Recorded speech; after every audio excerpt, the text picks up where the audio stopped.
Yep. It's all double Dutch to me as well, this JDM, but it's certainly something I've grown to appreciate of late. There's a few shapes in here that I remember from back home. Some of them are looking a bit Max Powery over there. Don't know what it'd be called down under. And family hatchbacks. Right, well, that's Ender. Let's go and meet him. Well, welcome to a new Dave's Workshop Tours video, and today I'm at JDM Industries, the Japanese performance specialists in Melbourne's north. Let's go inside and see what they're up to. Ender, thanks very much for having us along today. You've been in business 9 years, I believe. 9 years, yeah, that's correct. 9 years, going on to 10 years now. So, yeah, it's we're doing something right. It was a small workshop, 2 hoists, 1 hoist to start with, then 2, then 3, then 4. Now we're at 5 hoists. And we've come to this new premises about 5 years ago, and we've just sort of expanded and just, you know, stepped it up a bit. You know, really wanted to step it up to the next level and trying to always improve in better ways in every aspect we can, really, for the business. Okay, yeah. Well, I hear you've got some interest. Well, you've got some interesting cars, and there's a record holder. Do you want to show us around? Yeah, we do have some mean cars. This is the world's quickest Nissan Silvia on an IRS factory suspension. It's gone 703 at 190 mile an hour.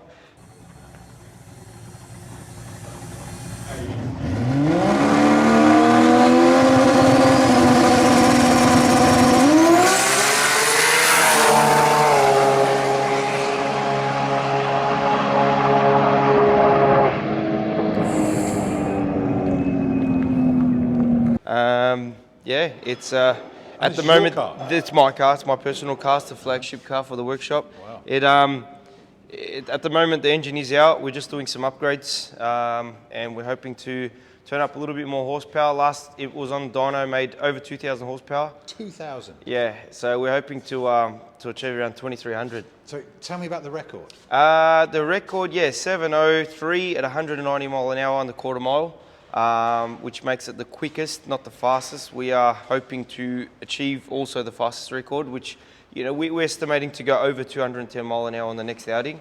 We found a lot of things via the data log. We've studied the data log through the ECU, and yeah, it's time to really send it on the next run, and hopefully we should be into this well and truly into the 6-second range. So this is a known car around the world, then? It is, yeah, it is. The record was in America, and now we have the record. So we want to go deep sixes to make it harder for them to try and get that record back. You know, that's the ultimate goal.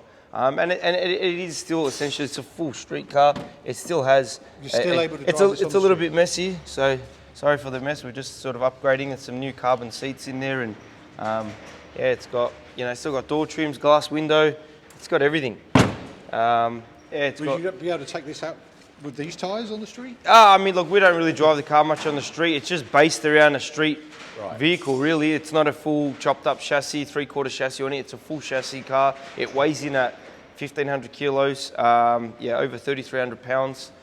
So yeah, it's definitely classified as a full street car. In most people would agree. Do you want to show us underneath? We can, but it's nothing's in there. It's all pulled out. Engine's out, transmission's out, everything's out. At the back end there, we do have, but we kind of like to keep our rear end a little bit of a secret. Let's just put it that way. Yeah, we've got just for my eyes. We've got yeah. That was just for your eyes. We like to sort of keep those secrets, okay, you know. Okay. Is there anything that you can just tell us? It is all a factory suspension set up on the rear end. Everything is factory. The subframe is all factory. It is just modified. Our good friends at Hakon Suspension, they are here in Victoria. They help us. They really helped us step up the suspension game in this car, and that is really the backbone to the record. It really is. I could comfortably say that suspension is a very vital part in you know, getting that. So it's all about getting that power down. It is, especially on a radial tyre. We run street radial tyres. We don't run a full slick. So, you know, a full slick is a little bit more forgiving. They do slip, and they have got different characteristics, but when you can get a radial tyre to work, that will be the quickest, yeah, definitely the quickest way down the quarter mile. Tell me, what are you actually doing to the engine? At the moment, well, we pulled the engine out to inspect. Realistically, this engine has alloy rods in there, and the alloy rods do have a lifespan in them. So We didn't know because this is our first alloy rod engine from our workshop, and we just wanted to see how our tune was. This is the ultimate way of checking any dyno tune would be to inspect the engine's internal after abuse like that. Yeah, so we pulled it apart. Everything was fantastic. We were over the moon. We couldn't believe what we saw. It was pretty much good to go back together. While we were at it, we sort of thought we'll do some upgrades to the head and sort of try and unlock that little bit extra, whatever we can. After all, we are on a factory cast Toyota 2JZ block and head. So, and making a above 2300 horsepower it's getting up there with out of the safety zone, that's for sure. Yeah. And tell me about this cross use of manufacturers' parts and whatever. A Toyota engine. Yeah, all right. How does Well, that go down in the community? I mean, in America, the 2JZ Silvia swap is it's massive, yeah. And even here in Australia now, ever since we ran the world record pass in this car, we've got about, I think from what we know, about 5-6 S15 2JZ powered vehicles, and there's one of them behind us. One of our own customers has built a brand new 1500 horsepower. It's not as wild as our car, but it's going to be a good contender, definitely. Okay. So, but it is a huge thing in America. Everyone's into it. Yeah. This is that powerful, and these chutes on the back, eh? To pull it up. Twin chutes definitely needed after 200 mile an hour. So. And when are you hoping to get out in this again? We're hoping within the next sort of 4 to 6 weeks we should get the car back together. It's hard, man. We want to put customers cars first, of course. So we're trying to catch up in the workshop first, and in time when we get spare time, we'll get the car back out eventually. Heathcote Raceway. We're going to be going first for some testing, get the car right, get everything set up correctly. It's always good to do many dyno tunes and really shake the car down before wasting time at the racetrack, really. Yeah. Lovely. Okay.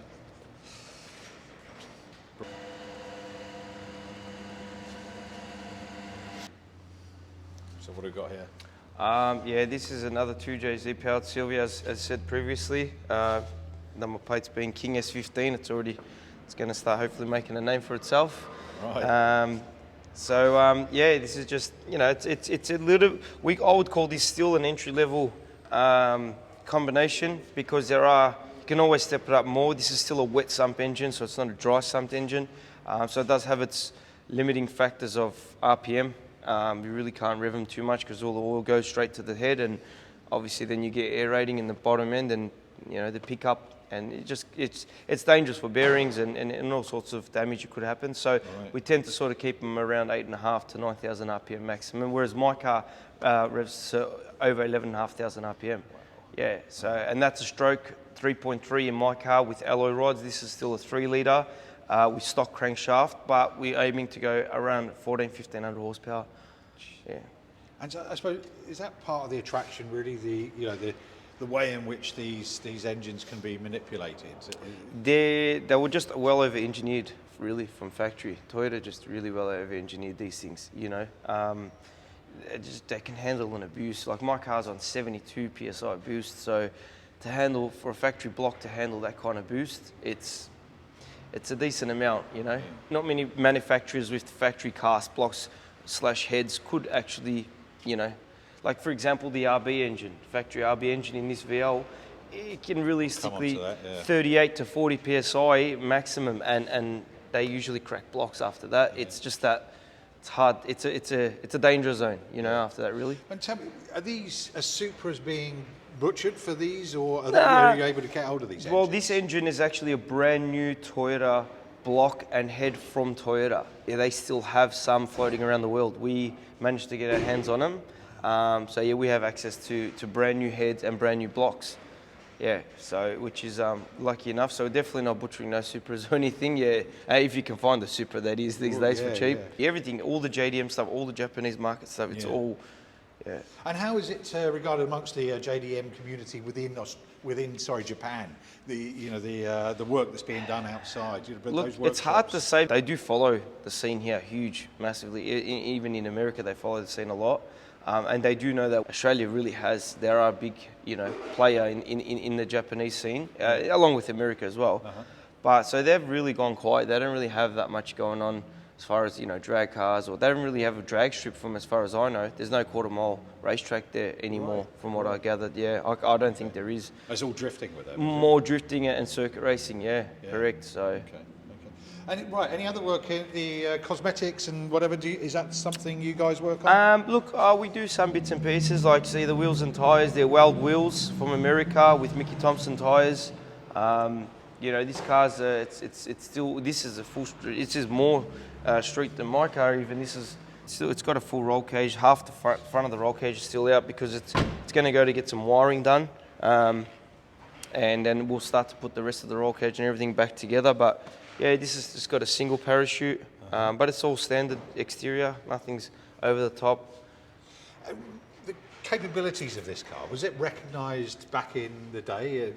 First? I mean, yeah, the chassis was never really designed to do any of this. Even my car. My car's a 1990 Nissan Silvia. This is more 99, 2000, and yeah, it was never designed to go 6 seconds or 7 seconds. Definitely not. But so, and the amount of work to be able to underneath that you have to do to be. Yeah, you got to brace them really. You know, the chassis really do need to, and the roll cage really ties that together.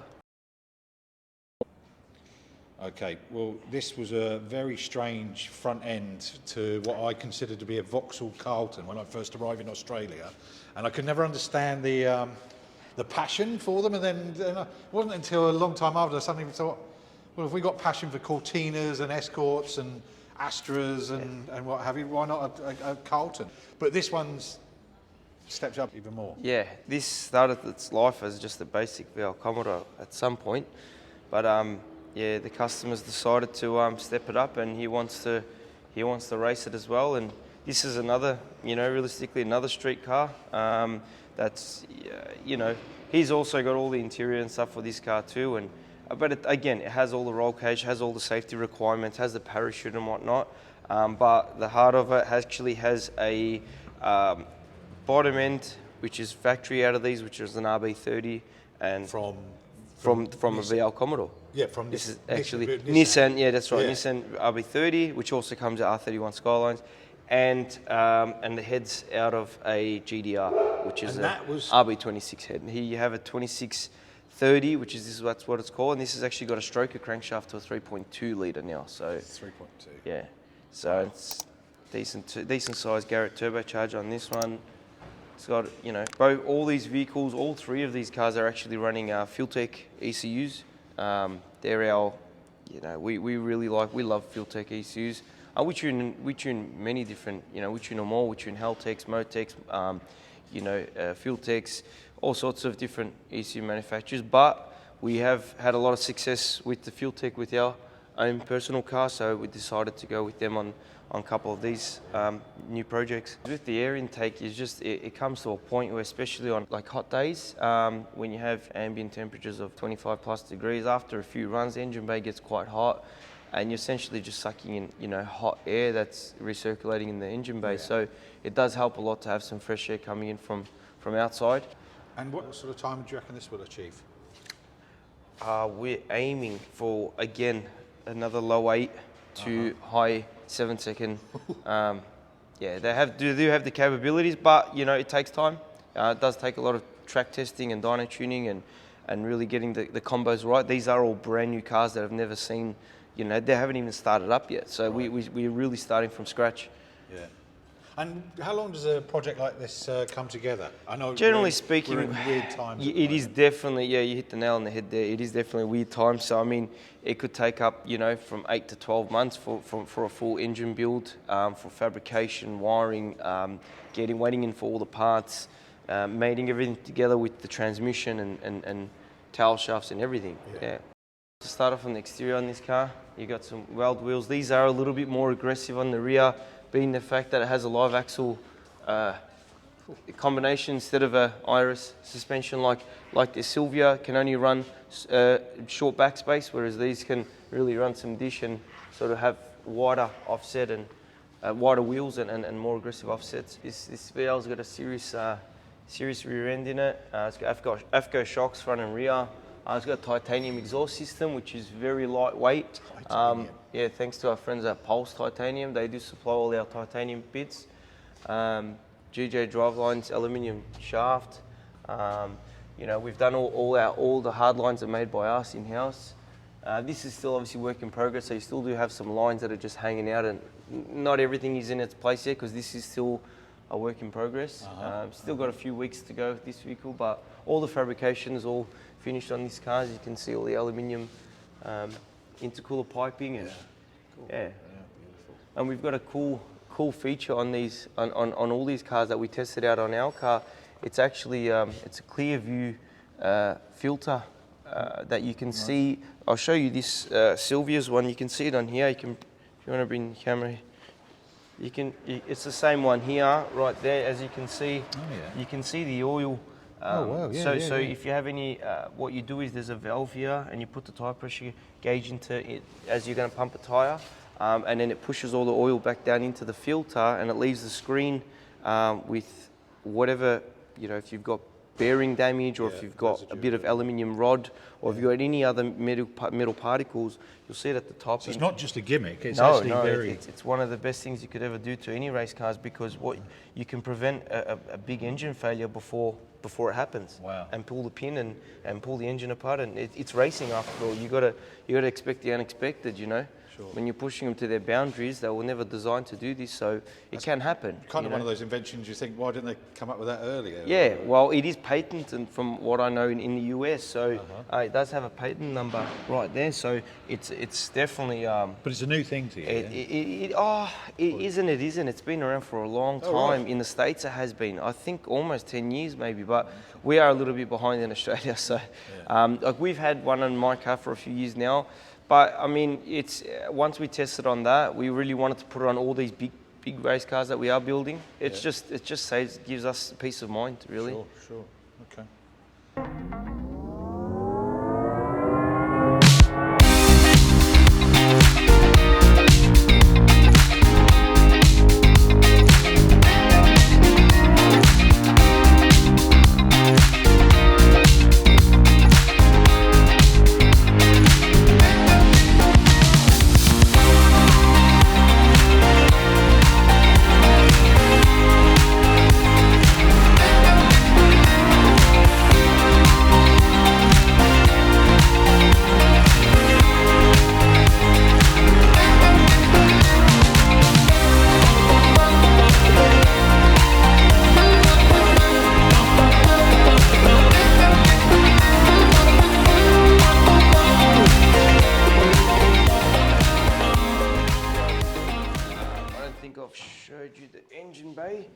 Engine room.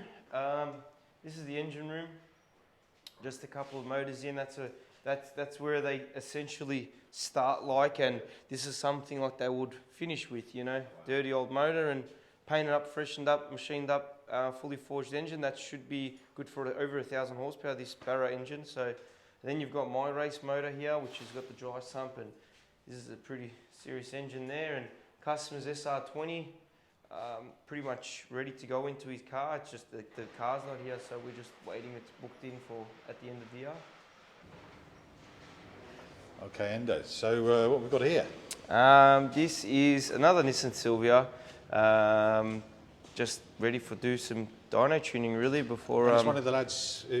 This is actually Ali's own personal Nissan Silvia. We've been meaning to put it back on the dyno, but all of our own cars, we just never really have time to do our own cars, and today was the day we already picked this to put it on the dyno to just to do a couple of runs just to make sure everything is sort of safe. Right. We haven't had it back on since his engine rebuild, which was about a month ago, so we want to just double check everything, make sure it's all safe, and air fuel ratios and mixtures, and everything sounds happy and healthy and ready for the weekend so we can take it for a bit of a cruise and enjoy it really. Great stuff. So, okay.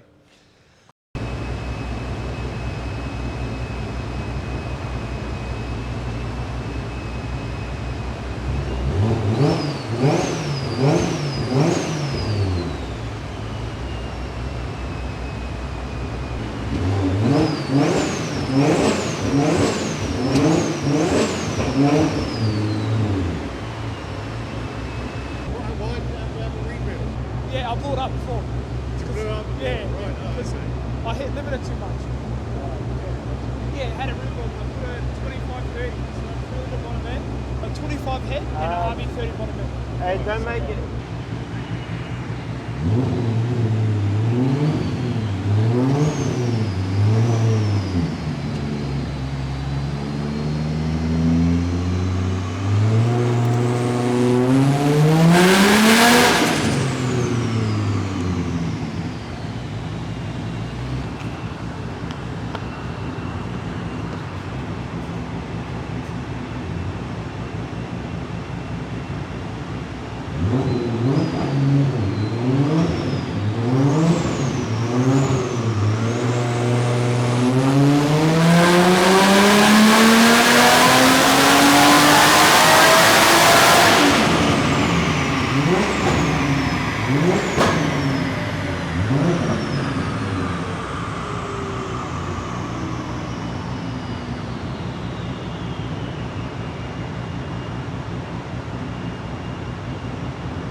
Turn the back fan off.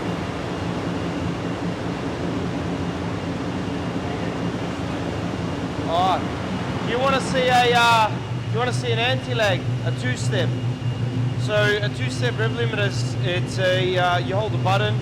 On a manual car, you hold the clutch in, you hold the button, you flat stick it, and it's a pre-defined, already set up, obviously by the tune, and it holds it around. Say you can set them up, I think this one's set up at around 3,800 RPM, but it holds a constant two-step, it builds a boost, and you can just launch the car like that. It's a bit loud, so you might want to put the, you can probably feel from the back.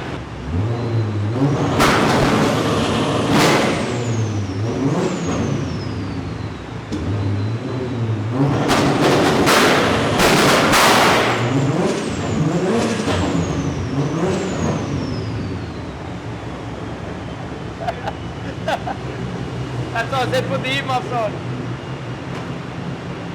It even hurt my ear. I'm still alright? Yeah, mine are fine. Mine are fine. What about you? Yeah, mine are just fine. Usually I'm always with the headphones, but that time I forgot. Yeah. Mate, that was absolutely brilliant. Thanks Yeah, very much. no worries. Along, we'll No come problem. back and see what else you got in the year. Yeah, I'm sure there'll be a lot more, you know, for the months to come or over the, you know, over time. We'll definitely get you back in for some other builds, especially when ours is up and running.